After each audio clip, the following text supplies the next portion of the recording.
Welcome to the Open to Hope Show, everyone. I'm your host, Dr. Gloria Horsley, with my co-host, Dr. Heidi Horsley. Hi, Mom. Hi, Heidi. These shows are brought to you by the Open to Hope Foundation in partnership with the Compassionate Friends. Well, Heidi, we have a great show today because I know there are a lot of people who are stressed, a lot of trauma in this world, and we're going to have a man who's going to help us look at some of that stress or trauma. Go ahead, Heidi. You want to introduce our guest? Sure, Mom. And we met our guest, Greg Adams, today at ADAC, which is the Association for Deaf Educators and Counselors. He is a licensed clinical social worker, and Greg is the program coordinator at the Center for Good Morning at Arkansas Children's Hospital. And as you said, Mom, we are going to talk about stress, living well in a stress and trauma world. And Greg is going to give us tips and tools and help today for getting some relief. So welcome to the show, Greg. Welcome to the webinar. Thank you very much. I'm glad to be with you. Here at Arkansas Children's Hospital, where I work, we're trying to look at helping our staff who get exposed to families and children in a lot of stressful and traumatic situations. And when we did some focus groups, and when we did that, we thought we really need to look at it more holistically, because it's not just what happens with the patient. And so we gave them some cards and asked them first to say, what is stressful about the kind of work you do? And then they talked about that. And it was things like, having too much to do and sometimes some conflicts or communication challenges and long hours that they work. Then we asked the question about what is traumatic about what you do. And we heard some really different things. And we heard, being in a situation where a child dies, or being in a situation where a family is upset and there's really a limited amount of things we can do to take that pain away, because it's a very painful situation. And being in a situation where we try to help, but are not able to help as much as we want. Some things, as some people said, you see that you just can't unsee. Or I would add that sometimes you can hear that you can't unhear. And then we ask questions about what were sources of grief in people's lives, because it's not just what people bring, do in their role, but it's also what they bring in the rest of their life. And we heard things like having an aging parent who is dealing with health concerns, or going through a divorce, or having somebody close to them who had died, or having somebody in their life who is struggling with addictions. And so all those things wrapped up and I think related to how we live and how the kind of work we do, and personal and professional. So one of the helpful resources that I've found and use sometimes is there's a book called Why Zebras Don't Get Ulcers. And they really looked at some of the science of stress. And one of the things that they looked at was that, we're kind of wired to be stressed when a stressful thing happens, when something threatens us or threatens people around us that we love. And when that happens, our blood pressure goes up and our heart rate goes up, and we want to, empty our bowels and bladder, and all those things happen naturally when we get stressed. And those make sense if we're trying to deal with something that physically threatens us, if we need to run away from a situation for our lives. But one of the things that we're able to do as humans is that we don't just have to have the threat in front of us. We can just think about it. Mm-hmm. We can think about the stories that we heard early in the day, or we can think about a difficult situation that we're going to face tomorrow or next week, or that might come up, and we can have the same kind of stresses affect us in our emotions and in our bodies just when we imagine it. Yeah, you're making a good point, Greg, isn't he, Mom? I think sometimes our own minds are our own worst enemies. Yeah. We had Bessel van der Kolk on. We have a show with him, and he made a point that has really stuck with me, and that is that we remember in pictures. So when you keep replaying that picture, then you relive it as though it has actually happened. Right. And so then the past doesn't get to be the past, because it feels like it's happening in the present, and right. And that's a very difficult place to be. And so at the end of this book by Sapolsky, that he came up with a kind of a summary of what he had learned in his research, which when we read it, I think makes a lot of sense, but it does, because it's sensible, doesn't always mean it's easy to do. And one would be that we find those areas of things that are that do cause us stress, and we figure out what helps us with that, and we do it on a regular basis. And another thing that was suggested, that when we have news that's really beyond what we can do anything about, that he suggested using denial to some, where we hope for the best, but we also leave part of ourselves to prepare for the worst. And I think about that in terms of that what I think about it in terms of adaptive denial. So when I drive home tonight after doing this, I'll be on the highway, and the reality is that if I make a mistake, or another driver next to me makes a mistake, that we could be in a fiery crash and die.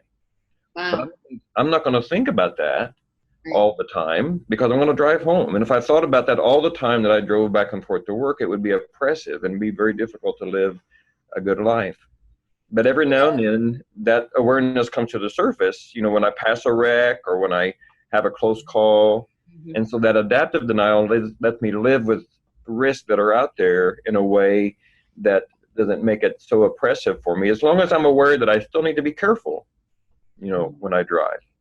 I think denial has gotten a really bad rap. I agree. And I sometimes hear people say, well, they're denying it. They're not living with it all the time. And, I had after my son was killed, I worked in a hospital with a lot of doctors and psychiatrists, and I would have them pull me in, and one of them pulled me in and was basically doing a mental health assessment of me shortly after my son was killed, and I was at work. And I looked at him and I said, I grieve. I do, but I grieve on my own time. Now, that was denial for me, but I had to go to work. What about your thought about denial, Heidi?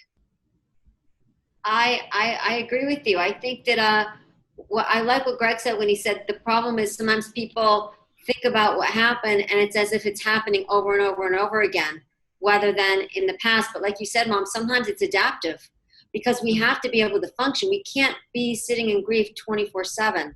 And I think, for people that out there that are listening that are early on in their grief, they want to figure out ways to take breaks from it, because they're constantly in it. And like Greg said, sometimes they can feel like it's happening in the moment over and over again. Mm-hmm. And I wanted to say one thing about children.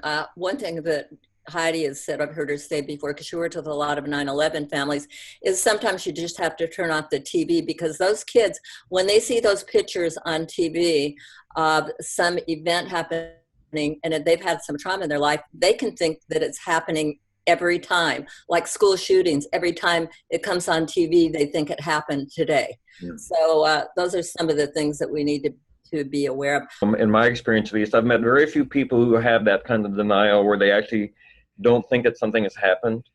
But we know it up here almost all the time. It's just hard to fully believe it, here and here. And we just need time to let it soak in and get used to that reality of whatever it is. And Greg, isn't it that the body protecting itself so it doesn't become totally overwhelmed too quickly with the reality? I think so. I think it's a real gift, really, that helps cushion us and lets us get used to something over time, because to feel it totally all at once would just be way too much. Absolutely, yeah.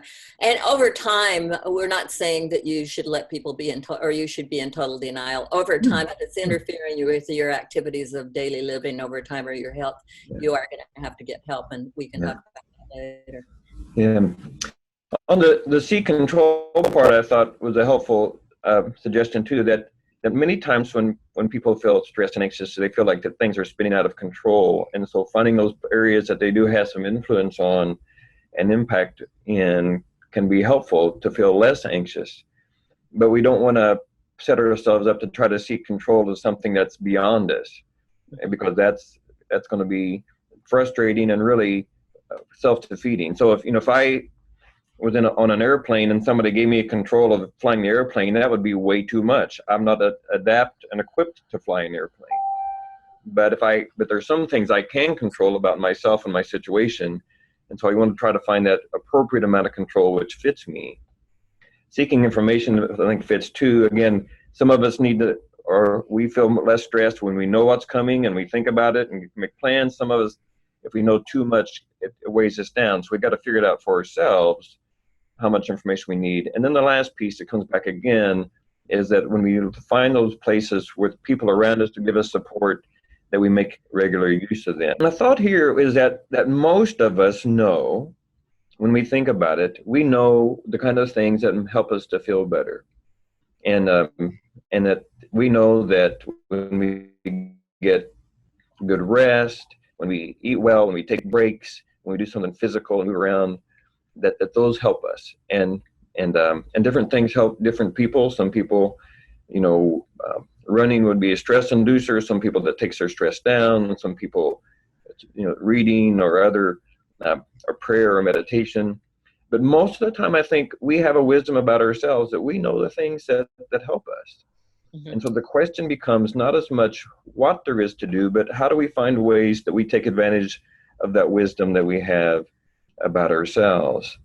And the good news is, I think, in that is that we already do these things in a degree all the time, because we do every day we sleep, and every day we eat, and every day we move around. And so it's not like we're not doing anything to take care of ourselves, but we may not be finding the best balance for ourselves in those different areas. And we can do better in that, but part of it is figuring out what gets in the way for that, which really takes us to the next slide. When you're feeling good and when things are going well, think about what you're doing, what you're thinking, and what you're doing. Mm-hmm. Doing that. And so when I think about that, and people that I get to talk to, particularly people who are helper people, they're often the people who help other people with these kind of things. And so the question is, when we don't do it, and I use myself in there too, because nobody's perfect at this, and I wouldn't put myself out to being perfect at it either. It's a practice. So what does get in the way? What keeps us from doing the things that we know that would be better for us and healthier for us? And if we're going to think about that, to me, it's helpful to take time kind of off the table for a minute, because in some ways we could say, well, I just don't have enough time. Well, then that can lead us to where we're in a helpless place. We don't think about other things, but we do get a chance in the long run to decide how we use our time. Sometimes in a crisis, we may not have those choices, but over time, we get a choice. Is this the way we're going to live? And if we're in a place where our situation doesn't allow us time to take care of ourselves, and we need to be thinking about, that's not a good place for me to stay. I really like what you're saying here, because this lends itself to making a list, to putting something down for yourself and at least asking yourself the question of what keeps me from doing what I know helps me with stress. I think that is such a good question, don't you, Heidi? I do. I think early on in grief, one of the issues is people feel guilty if they're not feeling bad. Yeah. And they feel like, did I really love my brother? If I did, why am I exercising and why am I taking care of myself? Mm-hmm. What would you say to those people out there, Greg, that are struggling with this? Yeah, I think that's a great point, Heidi. And I think that part of it is, for me, is how we frame the story. And so how we frame our own experience. And so if we frame that in that, because I had this terrible thing happen to me, I lost this very special person, or I see these people who are suffering all the time, and that means that I must also suffer and live in a place of pain all the time to be faithful to them, then that's a really burdensome and difficult story to live with for a long time. And it seems to me that the people who found other more healthier ways, they've changed that story. And they say that person meant so much to me, or I see these people who are hurting, and yet for me to honor them and to be there to help them and to remember them, I need to find a different way to make sense of that. We had a girl come to our grief support groups one time, and she was a teenager, and she said, I used to play soccer, and my dad was my soccer coach, and he died. I don't think I can play soccer anymore because of my dad. Mm-hmm. And then at the end of our grief support groups, she flipped her story, and she said, I think I can play soccer again because of my dad. I love that. And so it was the same situation, but she had found a different frame for it. Mm-hmm. And I think that that's a piece of what I would be throwing out for people to think about is, how can we tell ourselves a different story or frame it in a different way where we don't have to paint ourselves in the corner to say the only way I can be faithful to to that person I lost or these people who I'm trying to help is to also be stressed and to suffer more. I think that is so great. And you just hit on a couple of things. You said a couple of things that touch my sweet spot in group. Now, we know that one of the things that really helps is getting control of your story, telling your story over having people to tell it to, because it's pretty hard to develop your story in a more positive way if you haven't kind of wrapped yourself around your original story. What do you think about that, Hyde? Yeah, I agree with you. I mean, it's helpful to talk about it and tell it and put it out there. It's very healing. I mean, I was just at a Twinless Twin conference this weekend, and it was interesting because it was, people talked about how initially they couldn't even tell their story. They couldn't, because to tell it made it so real. Mm-hmm. About telling it to a group that made it like this was reality. They had to deal with the reality of it. And then over time, the stories change, like Greg said. People's stories change. That girl couldn't play soccer, and now she plays it to honor her dad and because he loved it. So our stories transform and change as we heal and as we keep telling them. Yeah. I think one of the catch-22s or binds that sometimes people get into is they feel like that in order to honor somebody that they have to carry that burden and feel the pain, because of their pain is their connection. And so over time, hopefully they can find other ways to connect, and where they don't feel like they have to hold on to the pain. The pain's going to be hard enough anyway, that we don't have to try to keep it. And when there may be times where it can lessen and it can even be transformed. I do some very slow, unimpressive long distance running. And and a number of years ago, I decided I was going to do my first half marathon. And I'd had some knee trouble, so I had to do a lot of my training on the elliptical trainer, which in retrospect set me up. But when I did my first half marathon, which is 13.1 miles, I was doing pretty good, and I felt pretty good for about the first 8 miles. And then about mile 8, the muscles in the top of my thighs just clenched up and did not stop. And by the time I finished the race, I could barely walk. And I had 3 people ask me at the finish line if I needed to go to the medical tent. And my goal for the next year was for nobody to ask me to go to the medical tent. Mm-hmm. And so I started asking people, who were more experienced than me about what to do. And one of the people who was an experienced runner, she said, well, what did you eat during the race? And I said, I didn't eat anything. And she said, I think you got part of it, your electrolytes got off, and you needed to eat something. And I've learned since that if you're going to run more than an hour, you've got to take something in, not just water, but you have to take some nutrients and electrolytes and different ways to do it, because you're expending so much out of you. And then I eventually got to the place where I did a marathon, but I did it in a way which a lot of people do. I ran 4 minutes at a slow pace for me, and then walked a minute, and I did it the whole way through.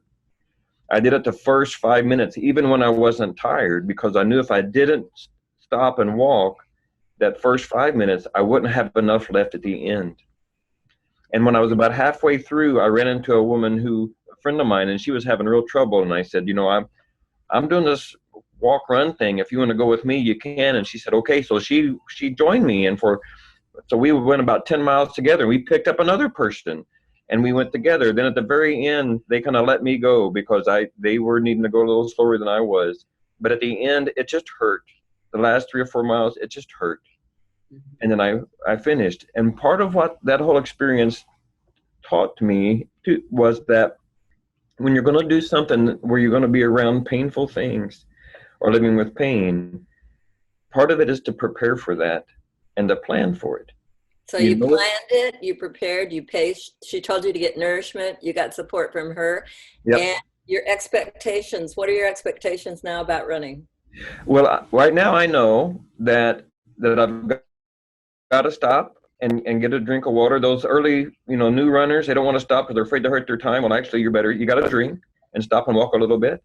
You'll do better and you'll feel better if you pace yourself. And if you make sure you nourish yourself, and that if you go out long enough, it's going to hurt.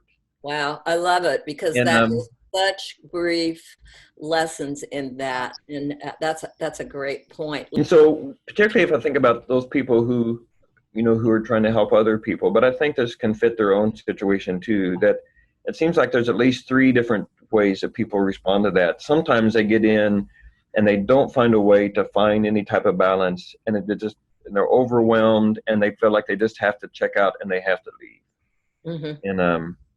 And in the work world, that means you might leave a job that really feels like is a good fit for you and that you prepared for, but you feel like you just have to do something else. Or some people, of course, they leave situations and leave their families, and they just pull out because it just becomes so painful. I find many people in the grief and loss world eventually either change careers or move on to another job. Yeah. Have you found that, Heidi? Yes, absolutely. And then I think what happens to a great number of people in the support, world is that they stay, but they emotionally leave. Mm. And so they can do a decent job because they're smart and they've learned some things and know the question to ask and the things to look for. But they're not engaged in the kind of way that they could be engaged in, the kind of way that is a powerful thing for both them and for the people that they're trying to help. They find themselves going through the motions, and it's a different kind of boundary problem where it's not where people get too over involved, but here they're really they stay back and hang back too far.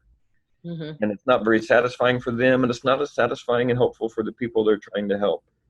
Mm-hmm. And then there's at least a third group of people who continue to try to find that right balance, and it's I really do think it's a practice thing, because sometimes those of us who stay in there, we find ourselves getting a little bit too much involved and it overwhelms us, and sometimes we find ourselves backing away a little bit too far, and we find, wait a minute, it's not impacting me as much as I need to. The nurses I talk with a lot, I'll hear this frequently, they say, I want it to bother me, I don't want it to bother me too much. Mm-hmm. And so they're trying to find that kind of just right sweet spot, mm-hmm. which is, I think, where we want to be to really be helpful to people. Mm-hmm. And I know that there are a lot of people that struggle with caring for themselves when we talk about this in that environment. So let's talk about the struggle due to caring. Yeah.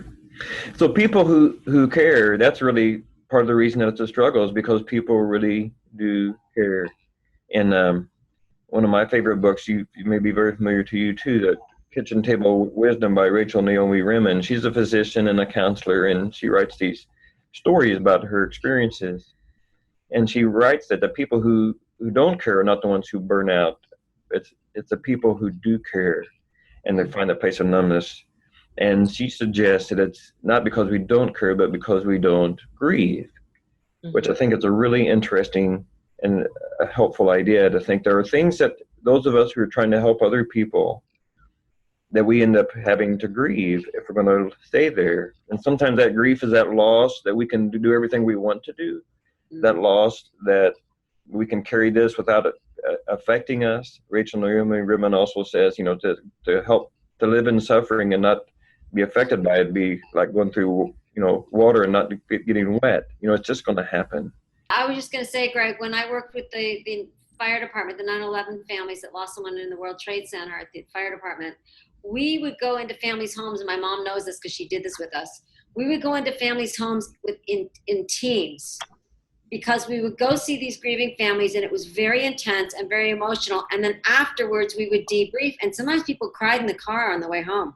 Yeah. Our team was able to, like you said, grieve, and able to talk about how hard it was to watch these families, these children that no longer had fathers, and be in these homes, and women that no longer had husbands. But it really helped us because our team didn't have burnout, and we had very little people that left. Yeah. And I think that was the way that we did it. We had each other. Yeah. One of the things that I think is hard for people who have had losses and are in the healthcare profession is, interestingly enough, they can be there with the families and hear it.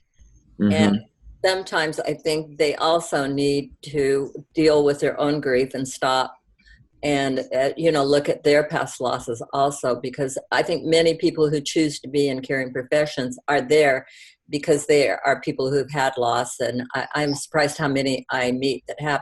However, on our team, Heidi, you were the only one that had lost a sibling, and it was interesting having Heidi deal with the siblings, because not everybody could hear their stories. So, I think that if we're going to last in something, that part of what we do is we have to imagine what our role really is, and what it is we can do and what we can't do.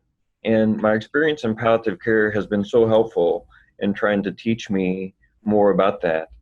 Because in the palliative care world, part of what we do is we realize there are some things we can't do anything about, and yet there are some things we can do. And so what is our role? And we try to put our role in a place where we live most of the time in the place where we can do something about it, where we can make some impact. Not as much impact as we want, because we'd like to take all the suffering away. We'd like to solve all the problems. And that's a little bit like that denial and saving a little place to prepare for the worst. We try to live in that place where we can make a difference and care for ourselves well enough so that we can be there the next day. And when somebody shared with me years ago, and I wish I could remember who to give them credit, but they said, we don't give the people all of ourselves. We give them our best selves. We give them the best of us, but not all of us, because we have to save something later on. Yeah, I think that's a good And point. that was helpful to me for our own families and for the next person we see and for the next day. So one of the things that really hit me about a year ago, I was able to be at a conference, and this woman presented this information, and it really resonated. And she suggested if we're trying to make changes for ourselves, that the most lasting ways we can make a change is if we connect it to something that's always going to be there and really resonates with ourselves in a deep way, in an emotional way. And so sometimes, we all have those, we'll go to a conference or a retreat or have a special experience with one person, and it's very powerful, but it doesn't last. And we go back into the rest of our life, and it seems like that some of those impacts fade. And so what she suggested was that if we can connect this hope and this aspiration for doing something different with things that are emotional, but they're always going to be there, then it would be more likely we could have an affecting change that would stay. And so I highlighted a couple of things on the slide, and that how we think about ourselves and our deepest values and our family. If we can think about, okay, what kind of person do I want to be in the world? What really fits me? If I want to be there, not just today, but tomorrow and the next day and next year, those are some of my values. Is this faithful to me and my family? I'll give you an example. Several years ago, when I was trying to establish more of a routine for taking care of my own health, and which meant doing some regular exercise, that meant that sometimes I would get home later in the evening for my family. But I tried to have a different story with that. And instead of saying I was taking time away from my family, I would try to say I'm investing so I can be there for them for the long run. Yeah, I love that. Because I want to be there for them when my kids grow up and have their own families. And if they make their own families, and I want to be there with my wife, and so we can live a long life. But I'm not going to have a good chance to be healthy and live that long life if I don't take some time now and invest that. And so if I could say that I was doing this not just for me, but also for my family that I care about more than anybody else, and in a deep way, then that helped to motivate me to actually make a change. And so if I could think about it, I wasn't being selfish, I was also doing something for somebody else. Then that really made a difference. Thinking about what are the things that really sustain me, the people around me that help sustain me, the way that I do things in my life and my lifestyle that sustain me, and how can I do things which are really consistent with who the kind of person I want to be. And sometimes it's that I want to be able to present to the people I help, I want to present something that will be hopeful to them, to show them that it's possible to live in a difficult world, to be exposed to suffering and pain. It's possible to have losses, which I've had along with you and other people, and find still ways to live happy and joyful, meaningful lives while still feeling pain and some longing for the people that I miss. And if I want to present that, if I want to be that kind of a person for my kids and for the people I try to help, then that really connects to my values and my self-image.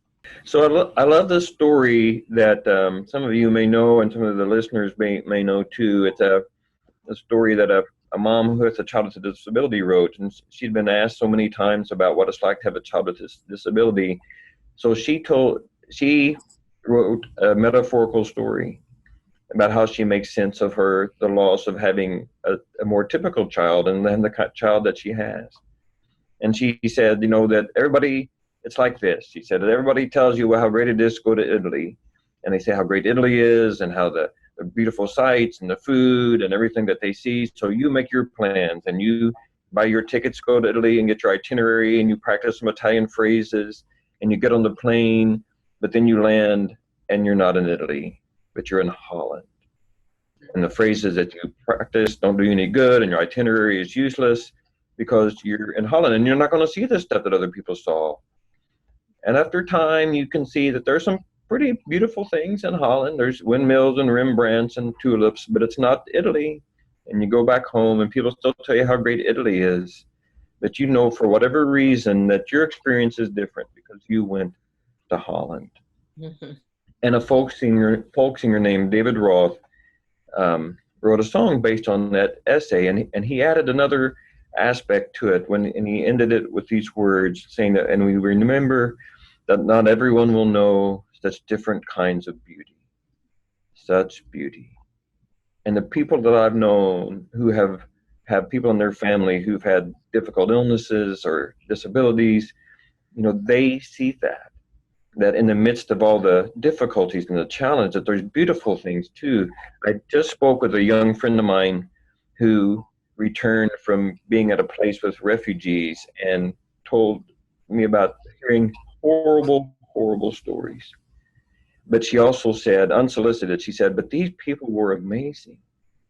They had grit and they were so brave. And the children who were traumatized weren't traumatized all the time. They were also kids and they still like to play and to laugh and do things. And so it didn't erase the pain and all, but being able to see that beautiful piece in there. And I think that for helper people who do continue on and find ways to sustain themselves, they see the painful stuff, but they also are able to see the beauty in the midst of it and to be inspired and strengthened by that. And that really has been something that has helped me to be sustained. Well, Greg Adams, thank you so much for being on the show today. And you've given us some wonderful thoughts and ideas and we want to thank everybody for watching this webinar. It's just been great having you on, Greg. No, you're so welcome. Thank you for the work you do. And thanks everybody for watching this YouTube today. And we hope you'll tell your friends and family all about Open to Hope and have them visit us on our site. We have so many resources for those who are looking for hope after loss. Wonderful people on like Greg Adams. And Heidi and I always want to remind you that if you've lost hope, please lean on ours until you find your own. And God bless.